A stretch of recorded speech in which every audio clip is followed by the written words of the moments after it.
Hello. Yun na guys. So, bago tayo ng tricks na i-share sa inyo. So, recently ko lang nalaman. It's about the ability hunter. Mas efficient, mas magiging efficient yung pag-i-triggeran nyo or tulong. Usually kasi, ang ginagamit natin is Royal Knight or Paladin sa pag mag-AFK na tayo bago matulog. So, yung bagong discover natin is sa Hunter. So, which is itong support na ability. Heal siya, katulad siya ng nag-work siya katulad ng quick heal. So, tingnan natin. So, level 60 pa lang siya ngayon guys. Pinapa-level ko siya. 950 na agad yung healing na bigay niya. So, pag expert na siya is 1-2. So, yun na nga. Pinartner natin siya sa Lich. Pwede nyo na rin siyang gawing quick heal. Either ability naman nag-work. So, sa akin, mas trip ko lang yung Lich since malaki yung base damage ko. So, malakas yung lifesteal niya. So,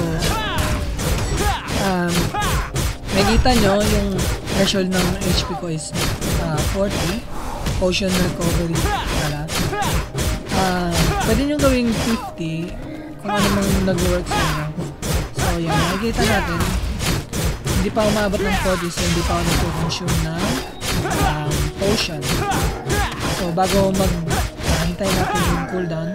So, pakita ko lang yung stats sa inyo. Ito lang yung stats natin.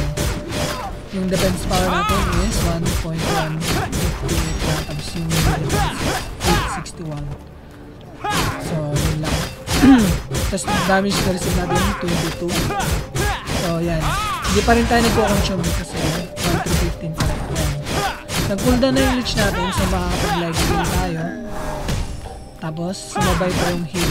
So, pwede nyo iwasang hindi magsabay para hindi sayang in case na magsabay kasi hindi kayo makipag-live heal ng maayos. So, pwede nyo muna itagal na yung isang ability para hindi siya sumabay. Pero kasi, mas mabilis din talaga sa mga minsan sumasabay talaga. So, yan. Makikita nyo.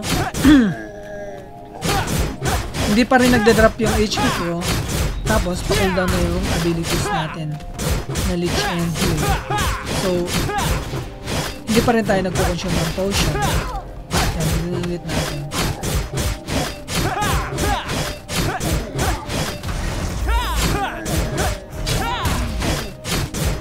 Yan. Heal na ulit tayo. Tapos mag-Lich.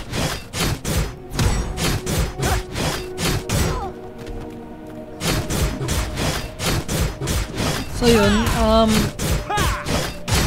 tinry ko na rin kasi siya sa akin. Tumagal siya ng 5 to 6 hours. Kasi level 400 pa lang siya eh. Tapos level 60 pa lang. So, I think mas tatagal pa siya pag umabot na ng 500 since magkakaroon pa tayo ng higher damage sa monster. Tapos bibilis yung kill rate natin. Tapos, pag na-upgrade ko pa to into expert, mas tataas yung healing ko. So, mas mag-prevent natin yung paggamit ng potion. So, yun lang naman. At yun lang naman ang masishare natin. Baka makatulong sa inyo. So, hindi ko sinasabing mag-work siya sa all classes na, pero try nyo na rin. So, kung kasi ako ngayon nagpapalevel ako so nasa higher mobs. So, kung hindi man siya effective, ganun effective sa inyo, pwede kayong bumaba ng levels na mobs para makita nyo kung saan mas effective yung ganitong build. So, ipapakita ko ulit sa inyo yung support heal, tapos Lich or quick heal gamitin nyo. Yun lang. Thank you.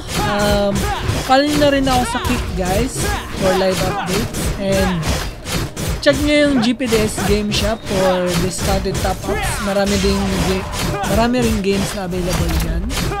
So yun lang. Thank you so much. Like and subscribe and share. Bye-bye.